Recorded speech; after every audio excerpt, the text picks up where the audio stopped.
நஹ்மதுல்லாஹ் அல்-அலீம் வ நுஸல்லி அலா ரசூலிஹில் கரீம். அம்மா பாத். அன்பான பெரியோர்களே, ஜமாத்தார்களே, அல்லாஹுவின் அருளால் ஃபஜ்ருடைய தொழுகையை தொழுதுவிட்டு குர்ஆன் ஹதீஸை தெரிந்து கொள்வதற்காக நாம் எல்லாம் அமர்ந்திருக்கிறோம்.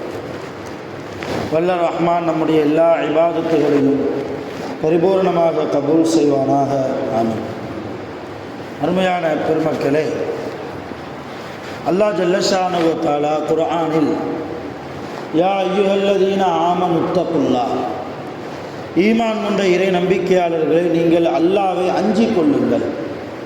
வகூலு கௌலன் சதீதா, மக்களிடத்தில் நீங்கள் பேசுகிற போது மென்மையான வார்த்தைகளை பேசுங்கள், நளினமான வார்த்தைகளை நீங்கள் பேசி பழகுங்கள் என்று அல்லாஹ் தஆலா நபி அவர்களின் மூலமாக நமக்கு ஒரு செய்தியை சொல்கிறார்.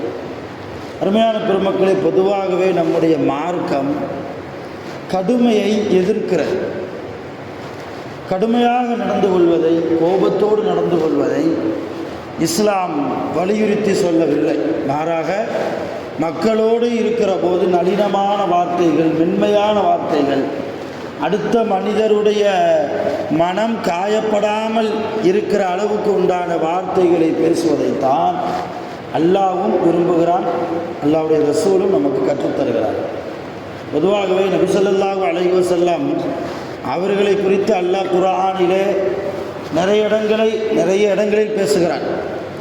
அதில் பெரும்பான்மையான இடங்களில் யா அய்யுஹன் நபி, ஓ நபியே, இன்னா அர்ஸல்நாக ஷாஹிதா வ முபஷ்ஷிரா வ நதீரா, நபியே, உங்களை நாம் சாட்சியாளர்களாக அனுப்பியிருக்கிறோம் சொல்லிட்டு அல்லாஹ் சொல்கிறோம், உங்களை சுபச்செய்தி சொல்லக்கூடியவராக, அச்சமூட்டி எச்சரிக்கை செய்யக்கூடியவராக அனுப்பியிருக்கிறோம்.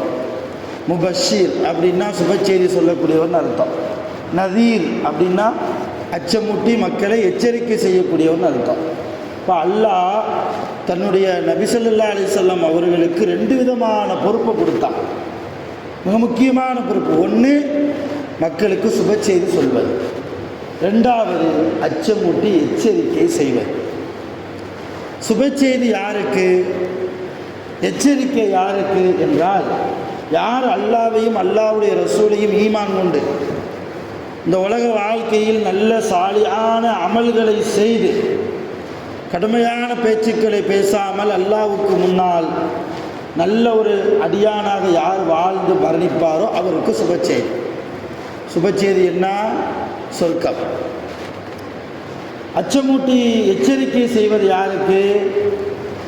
ஒன்று, அல்லாஹ்வை மறுத்த மக்களுக்கு, அல்லாஹ்வையும் அல்லாஹ்வுடைய ரசூலையும் நிராகரித்து வாழக்கூடிய மக்களுக்கு எச்சரிக்கை செய்கிறார்கள் நபி ஸல்லல்லாஹு அலைஹி வஸல்லம். இன்னொரு சில மனிதர்கள், அவங்க யாருன்னா அல்லாஹ்வை ரசூலையும் ஈமான் கொண்டிருப்பாங்க, ஆனால் வாழ்க்கையில் அல்லாஹ்வுடைய ரசூலுடைய வாழ்க்கை இருக்காது.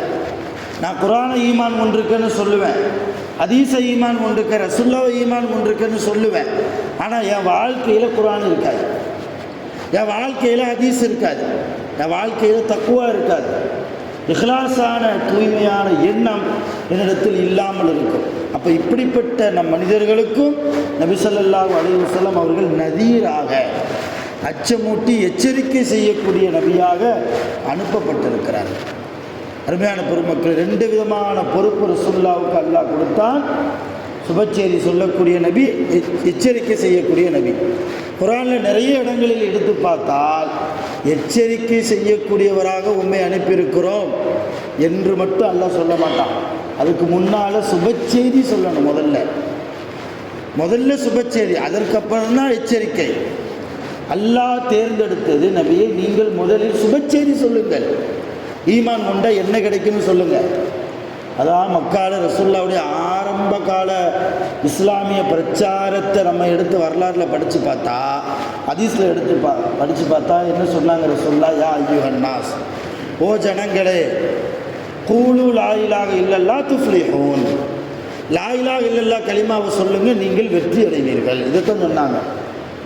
இது சுப செய்தி. லா இலாஹ இல்லல்லாஹ் கலிமா சொல்லுங்கள், நீங்கள் வெற்றி பெறுவீர்கள். இதுக்கு நேர் எதிர்மறையா, நீங்கள் மட்டும் லா இலாஹ இல்லல்லாஹ் கலிமா சொல்லலை, அல்லாஹ் உங்களை நரகத்தில் போட்டுருவான் என்று எச்சரிக்கை செய்யலை. முதல்ல சுப செய்தியை சொன்னாங்க. ஒரு மனிதர் தொழுகையினுடைய தொடர்பு இல்லாமல் இருக்காருன்னா எடுப்புலையே அவர்கிட்ட போய் நரகத்தை காட்டி பயம் காட்டுவதை விட, நரகத்தை சொல்லி பயம் காட்டுவதை விட, கபரை சொல்லி பயம் காட்டுவதை விட தொழுதால் என்ன கிடைக்கும், தொழுவதால் என்ன ரசூலுல்லாஹ் நன்மைகளை நமக்கு அல்லாஹ் தருவதாக நமக்கு வாக்குறுதி கொடுத்தார்கள். தொழுகையின் மூலமாக எவ்வளவு பெரிய பரக்கத். சதக்கா இருக்கா, சதக்கா கொடுக்காம ஒரு ஆள் இருக்கிறாரா? சதக்கா கொடுக்காமல் இருந்தால் உங்களுடைய நீங்கள் சேர்த்து வைக்கிற அந்த தங்கம் வெள்ளியெல்லாம் அல்லாஹ் நெருப்பில் போட்டு காய்ச்சி நாளைக்கு உங்கள் முதுகில் சூடு போடுவான் அப்படிங்கிற எச்சரிக்கையை சொல்லாமல் முதல்ல சதக்கா செஞ்சால் என்ன பலன் கிடைக்கும், சுபச்செய்தியை சொல்லணும். அப்போ யாராக இருந்தாலும் அல்லாஹ்வுடைய ரசூலுடைய சுன்னத்து என்னவென்றால் முதலில் சுபச்செய்தி தான், ரெண்டாவது தான் எச்சரிக்கை. சில பேர் நம்ம குடும்பங்களிலேயே ஷரியத்திற்கு மாற்றமாக, நம்முடைய மார்க்கத்திற்கு மாற்றமாக நிறைய காரியங்கள் நடக்கலாம், அல்லது சில காரியங்கள் நடக்கலாம். அப்படி நடக்கிற போது எடுப்பிலேயே ஒரு குடும்பத் தலைவராக இருக்கக்கூடிய நாம் அங்கே கோபப்படாமல் கூலு கவுலன் சதீதா, மென்மையான வார்த்தைகளை கொண்டு பேசுவோமையானால், குர்ஆன் ஹதீஸை எடுத்துக்கொண்டு பேசுவோமையானால், சுபச்செய்தி இப்படி நடந்தால் உங்களுக்கு அல்லாஹ் இதையெல்லாம் தருவான் என்கிற ஒரு ஆர்வத்தை உண்டாக்குற வகையில் நாம் பேசினால் நிச்சயம் அல்லாஹ் ஏதாவது ஒரு ஹிதாயத்தை நம் குடும்பத்தார்களுக்கு தருவான். நிதர்சனமாக நிகழ்கால வாழ்க்கையில் நாம் பார்க்கிறோம். ஆக அல்லாஹ்வுடைய ரசூல் ஸல்லல்லாஹு அலைஹி வஸல்லம், ஆயிஷா ரலியல்லாஹு தஆலா அன்ஹா அவங்க சொல்கிறாங்க, குர்ஆன் இறக்கப்பட்ட ஆரம்ப காலகட்டம், ஒவ்வொரு ஆயத்தா மக்கால ரசூல்லா இருக்கும்போது அல்லாஹ் குர்ஆனுடைய ஆயத்தை இறக்குனான் இல்லையா, அதில் பெரும்பான்மையான ஆயத்துகள் நீங்கள் நன்மை செய்தால் என்ன கிடைக்கும், நீங்கள் மார்க்கத்திற்குள் இஸ்லாத்திற்குள் வந்தால் உங்களுக்கு நாளை மறுமையில் அல்லாஹ் எவ்வளவு பெரிய சுவனத்தை தருவதற்கு காத்திருக்கிறான் என்கிற சுபச்செய்தியைத்தான் அல்லாஹ் வஹியாக நபி ஸல்லல்லாஹு அலைஹி வஸல்லம் அவர்களுக்கு இறக்கினான். ரசூலுல்லாஹி ஸல்லல்லாஹு அலைஹி வஸல்லம் அவர்கள் எப்பொழுது மக்காவை விட்டு மதீனாவுக்கு ஹிஜ்ரத் செஞ்சு போனாங்களோ அதற்கு பின்னால் தான் கடுமையான சட்டங்கள்லாம் வந்தது. ரொம்ப கடுமையான சட்டம்லாம் வந்தது. குர்ஆனில் விபச்சாரம் செய்கிறது கூடாது, விபச்சாரம் செய்கிறது கூடாது, அது ஹராம். ஆனால் எடுப்புலேயே அல்லாஹ் தஆலா லா தஸ்னு, நீங்கள் விபச்சாரம் செய்யாதீங்க அப்படின்னு சட்டம் போடலை. எடுப்புலேயே அப்படி சட்டம் போடலை. அல்லாஹ் என்ன சட்டம் போட்டா, முதல்ல நீங்கள் அப்படி விபச்சாரத்திற்கு செல்வதை விட உங்கள் அடிமை பெண்களோடு நீங்கள் உறவு வைக்கலாம். அல்லாஹ் அப்படி கொஞ்சம் கொஞ்சமாக குறைச்சான். அந்நிய பெண்களோடு நீங்கள் விபச்சாரத்தில் ஈடுபடுவதை விட உங்கள் கையில் இருக்கக்கூடிய உங்கள் அடிமை பெண்கள் அவர்களோடு நீங்கள் உறவு வைத்துக் கொள்ளலாம், அது உங்களுக்கு ஆகமாக்கப்பட்டிருக்கிறது சட்டம் போட்டான். அல்லாஹ்வுடைய ரசூல் சட்டம் போட்டாங்க. அதற்கு பின்னால் ஒரு சட்டம் வந்தது, அடிமை பெண்களிடத்திலும் என்ன செய்யக்கூடிய மனைவி இருக்கிற போது மனைவிக்கு செய்ய வேண்டிய கடமைகளை செய்யாமல் ஒரு மனிதர் அடிமை பெண்களோடு உறவு வைத்தால் அது அல்லாஹ்வுடைய அதிருப்தியை பெற்றுத்தரும் அப்படிங்கிற சட்டத்தையும் அல்லாஹ்வுடைய ரசூல் போட்டாங்க. அப்படி கொஞ்சம் கொஞ்சமாக விபச்சாரத்தில் ஈடுபட்டு கொண்டிருந்த மனிதர்களை எடுப்புலையே நீ விபச்சாரம் செய்யாதன்னு சொல்லாமல் கொஞ்சம் கொஞ்சமாக வழிக்கு கொண்டு வந்தார்கள் அல்லாஹ்வும் அல்லாஹ்வுடைய ரசூலும். அதே போன்று சாராயத்தை எடுத்துட்டாலும் அப்படித்தான். எடுப்புலையே லா தஷ்ரபுல் ஹம்ர அப்படி சொல்லலை, சாராயத்தை நீங்கள் குடிக்கவே கூடாது அப்படின்னு எடுப்புலையே அல்லாஹ் சட்டம் போடலை. என்ன சொன்னால், நீங்கள் தொழுகைக்கு வருகிற அந்த நேரத்தில் குடிக்காதீங்கன்னா, மற்ற நேரத்தில் குடிச்சுக்கோங்க, மற்ற நேரத்தில் மது அருந்திக்காங்க. ஆனால் தொழுகைக்காக வேண்டி வருகிற போது உங்களை நீங்கள் சுத்தப்படுத்தி கொண்டு வாருங்கள், அந்த மதுவை குடிக்காமல் வாருங்கள் அல்லாஹ் சொன்னான்.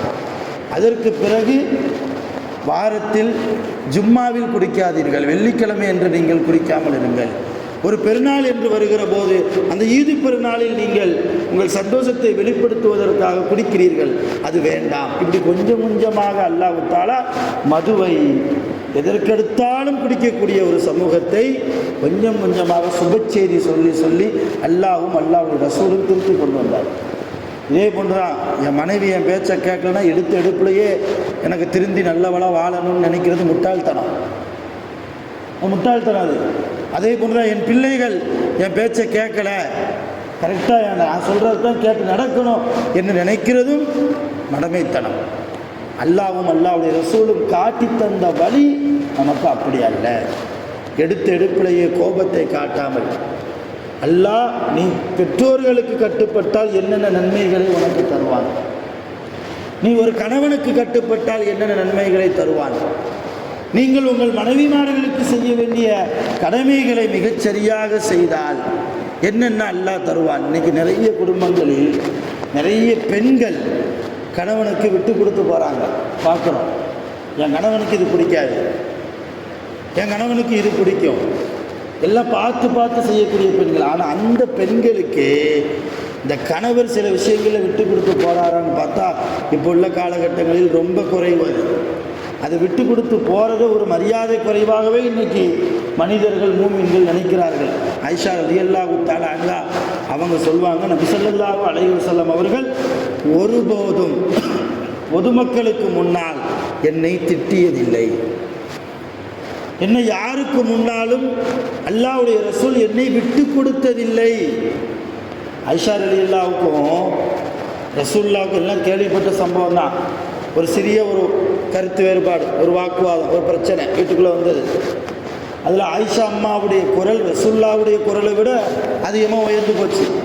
அப்போ அந்த வழியாக ரசூலுல்லாஹுடைய வீட்டை கிராஸ் பண்ணி போகக்கூடிய அபூபக்கர் சித்திக் ரலியல்லாஹுக்கு காதில் கேட்குது, என்ன ரசூலுல்லாஹுடைய குரலை விட நம்ம மக ஆயிஷாவுடைய குரல் அதிகமாக கேட்குது, இது தப்பான பழக்கம் இல்லையா? ரசூலுல்லாஹுடைய குரலை விட ஆயிஷா அம்மாவுடைய குரல் எப்படி உயர முடியும்? அதனால் மகளை கண்டிக்கணும்னு சொல்லி நேராக சலாம் சொல்லிட்டு வீட்டுக்குள்ளே வந்துட்டாங்க. வீட்டுக்குள்ளே வந்த அபூபக்கர் சித்திக் ரலியல்லாஹு வேகத்தோடு வந்து என்ன செஞ்சாங்க, ஆயிஷா அம்மாவை அடிப்பதற்கு கை வாங்கினாங்க. ஆயிஷா அம்மா யார்? அபூபக்கர் சித்திக் ரலியல்லாஹுக்கு எப்படி ரசூலுல்லாஹ்வை நீ ஏற்று பேசலாம் என்று சொல்லி அடிப்பதற்கு கை வாங்கினாங்க. ரசூல் என்ன செஞ்சாங்க தெரியுமா? நெஞ்சை பிடிச்சி தள்ளி விட்டாங்க. யார? அபூபக்கர் ரலியல்லாஹுடைய நெஞ்சை பிடிச்சி தள்ளி விட்டாங்க. என்ன அபூபக்கர், என் குடும்ப விஷயத்தில் நீங்களே தலையிடுகிறீர்கள், உங்களை நான் கூப்பிட்டேனா பஞ்சாயத்துக்கு ஃபைசலா பண்ணி வைங்கன்னு உங்களை நான் கூப்பிட்டேனா? அப்படி வந்தாலும் என் முன்னால் என் மனைவியை நீங்கள் கை வைப்பதற்கு உங்களுக்கு என்ன அதிகாரம் உண்டு என்றார்கள் நபிகள் நாயகம் ஸல்லல்லாஹு அலைஹி வஸல்லம். இத்தனைக்கு மகா, அவங்க பெற்றெடுத்த மகா, ரசூலுல்லாஹ்வுக்கு நண்பர், இன்னொரு பக்கம் மாமனார். இந்த இடத்துல நம்மளாக இருந்தால் என்ன செய்வோம்? உன் மகளை திருத்தி வை, இன்னும் 4 போடும்போம், அப்படி செய்கிறா இப்படி செய்கிறா, இத்தனை மணிக்கு காலையில் எழுந்திக்கிறா, சமையல் அப்படி ஆக்கிறது இல்லை, வீட்டு வேலை சுத்தம் இல்லை, ஏகப்பட்ட இருக்கிற குறை இல்லாத குறை எல்லாத்தையும் அடிக்கிறோம் இல்லையா? நான் அல்லாஹ்வுடைய ரசூல் கண்டித்தார்கள், முதல்ல வீட்டை விட்டு வெளியே போங்கன்னாங்க, போயிட்டு பிறகுவாங்கன்னாங்க. ரசூலுல்லாஹ் போயிட்டாங்க. அபூபக்கர் சித்திக் ரலியல்லாஹு அப்பவும் ஆயிஷா ரலியல்லாஹு கோபத்தோடு தான் இருந்தாங்க. என்ன சொன்னாங்க தெரியுமா? எங்கள் அத்தாவை வச்சே என்னை அடிக்க வைக்கிறீங்களான்னு கேட்டாங்க. யாரை பார்த்து? ரசூலுல்லாஹ்வை பார்த்து. என் அத்தாவையும் எனக்கு எதிராக நீங்கள் திருப்பிட்டீங்களா? அப்போ ரசூலுல்லாஹ் என்ன சொன்னாங்க தெரியுமா? என்ன பேசுகிற, நான் எல்லா நபிமார்களுக்கும் தலைவனாக இருக்கிறேன், எல்லா சமூக மக்களுக்கும் நபியாக நான் அனுப்பப்பட்டிருக்கிறேன், என்னையை பார்த்து நீ இப்படி பேசுறியா? அல்லாஹ்வுடைய கோபம் உனக்கு வராதா? அல்லாஹ் உன்னை தண்டிக்க மாட்டானா? அப்படிலாம் எச்சரிக்கை செய்யலை, அப்படிலாம் கடுமையாக பேசலை. என்ன சொன்னாங்க? என்ன ஆயிஷா, உன்னை அடிக்க வந்து உங்கள் அத்தாவை நெஞ்ச பிடிச்சி தள்ளி விட்டனேன், அதையா நீ பார்க்காம இருக்க? உனக்கு சப்போர்ட்டாக தான் நான் நின்னேன், உன்னை அடிக்க விட்டு நான் வேடிக்கை பார்த்தனா? சரி விடு என்று சொல்லி சமாதானப்படுத்தினார்கள் நபிகள் நாயகம் ஸல்லல்லாஹு அலைஹி வஸல்லம். இப்போ மனைவிமார்களோடு எப்படி மனைவிமார்கள் சில விஷயங்களில் நமக்கு கட்டுப்பட்டு விட்டு கொடுத்து போகிறார்களோ, அதே போன்று நாமும் மனைவியிடத்தில் விட்டு கொடுத்து போவதில் எந்த தவறும் இல்லை. இன்னும் சொல்லப்போனால் எல்லா பெண்களும் எதிர்பார்க்கிற விஷயம். சாதாரணமாக ஏதாவது ஒரு பொருளை எங்கேயாவது வச்சுருவோம், வச்சுட்டு நம்மளே மறந்துடுவோம். அந்த பொருளை திடீர்னு கேட்குற போது தேடுகிற போது கிடைக்காது. இப்போ வீட்டில் உள்ள வீட்டம்மாட்ட கேட்போம், அவங்களும் எங்கே வச்சிங்கன்னு தெரியலையேன்னு தேடுவாங்க.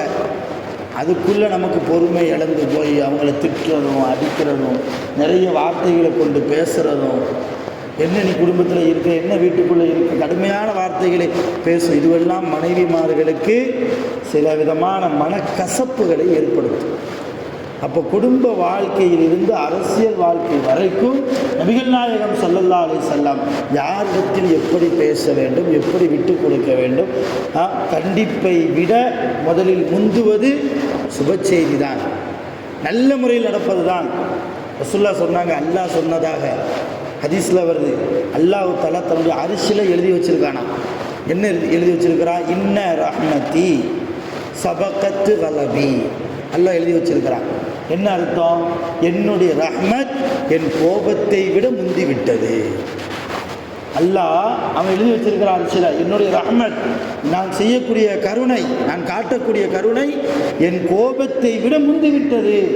எனக்குலாம் கோபம் சர்வசாதாரணமாக வராது.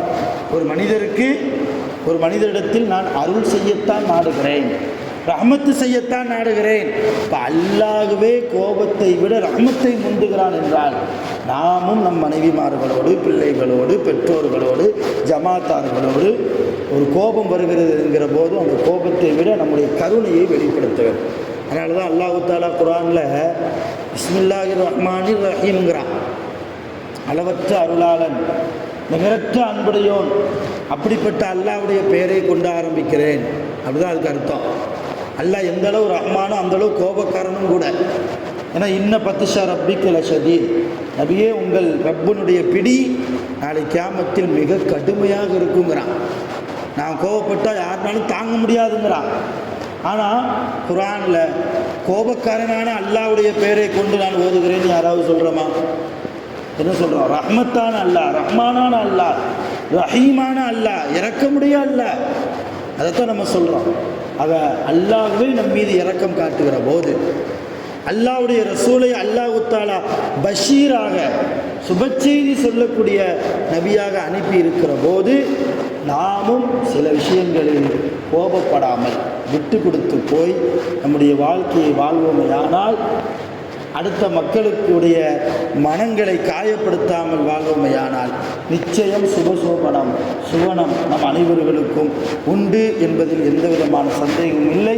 வல்ல ரஹ்மான் நம்முடைய வாழ்க்கையை அவனுக்கு பிடித்தமான வாழ்க்கையாக வாழ்ந்து நாம் மரணிப்பதற்கு அருள் செய்வானாக.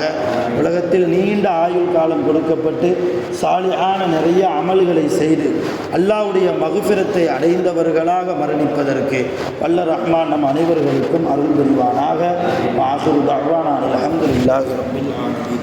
சுப்ஹானல்லாஹி வ பிஹம்திஹி, அஷ்ஹது அல்லா இலாஹா இல்லா அன்த, அஸ்தக்ஃபிருக வ அத்தூபு இலைக். ஆமீன்.